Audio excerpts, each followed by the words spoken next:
Hi, good to see you all. Our topic for today is Metaphysics, the manual.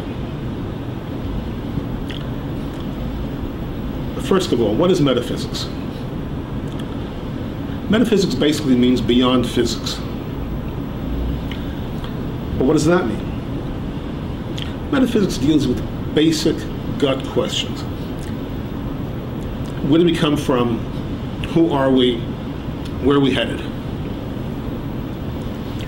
Different players get more and more fancy, more and more sophisticated, supposedly, but all vectors back to these basic gut questions. As well, is there a God? What does that mean? If there's a God, why is there gross evil? So the whole God layer is another layer onto metaphysics. Not everyone accepts there is, so to speak, a supernatural transcendent force. So those metaphysicians do not have to deal with that issue. I deal with both layers of the issue.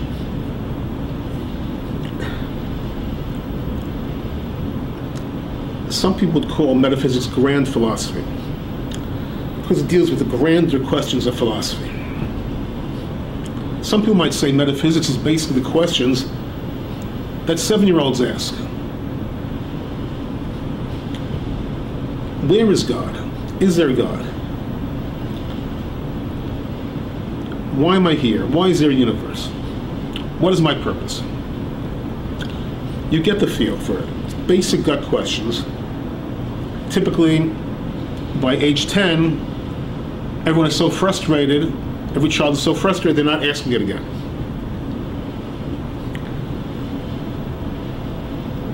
Like many of you, I asked the questions when I was younger, and in my journey on life, I kept a keen eye on the various answers, as many of you have.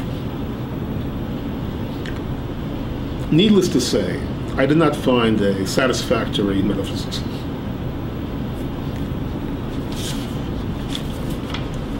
What makes good metaphysics? I have an Appendix A in Summa 2, and I'm going to go through it quickly with you and then comment on my own appendix with your permission. Appendix A, metaphysics analysis.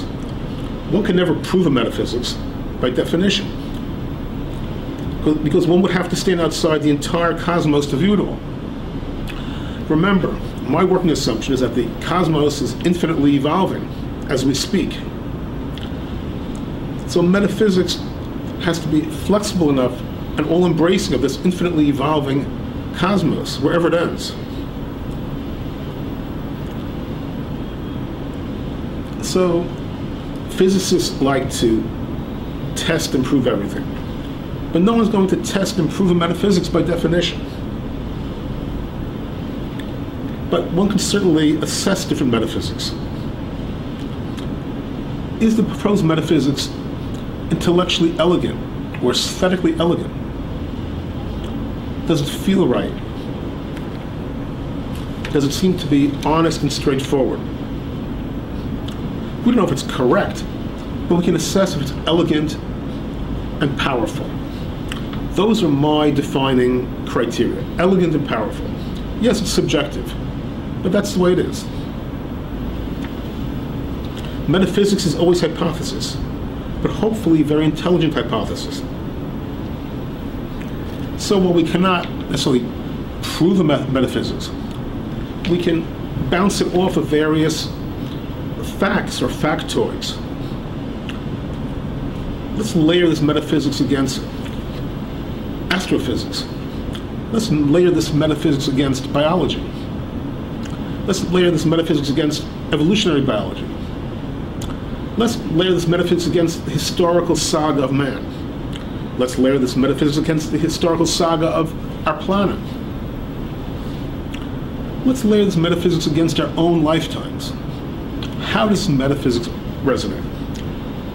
And if I presented this metaphysics to you as a 7-year-old, how would you react? As a 21-year-old, how would you react? If I lined up 100 college freshmen, how would they react to this metaphysics? And that's the test I like. That's the test I suggested at the BARD conference, which has as its book focus Summa Metaphysica in April 2012.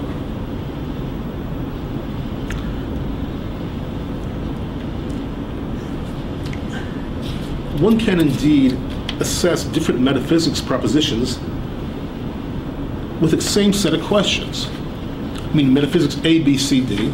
Let's pose the same questions to each of them. Is the metaphysics overarching? Meaning, does it work start to finish? Eternal origins to eternal destiny. Does it cover those bases? Does it handle key questions in philosophy? In fancy philosophical terms, these might range from cosmology/cosmogony, which means eternal origins. It might handle theogony, the eternal origins of divine, if there is a divine. It might handle theodicy, if there is a divine, why is there gross evil? It might handle teleology, what is our destiny? And it might also handle important questions in the present. What is our purpose? What is life? What is consciousness? Then we must always ask this key question, which is rarely asked. Does the metaphysics have a major gap, or does it have a fatal flaw? I would surmise that hitherto people have been afraid to ask that question, respectfully, because all the prime metaphysics had either a big gap or a fatal flaw. This is a presumptuous statement to make, but that's my opinion.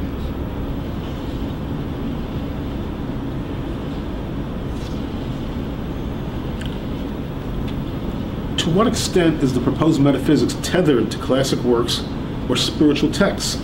In the best case, we would like some tethering. We prefer not to be totally divorced from all the major existing literature. Meaning, we don't necessarily need anchored, but we wouldn't mind it tethered. Just as a blimp, a stationary blimp is tethered to the earth, but not anchored to the earth. Meaning, connected, but not necessarily too strongly. Does the core metaphysics resonate within us? Or is it some kind of ivory tower construct which we simply cannot understand? We're told we should understand it by reading the 10 books by the famous, illustrious Oxford Don, but we have no clue what it's really saying. And it might be true that Oxford Don's comrades are slapping him on the back, but why is that happening? Does his getting the slaps on the back really mean that it's powerful and elegant?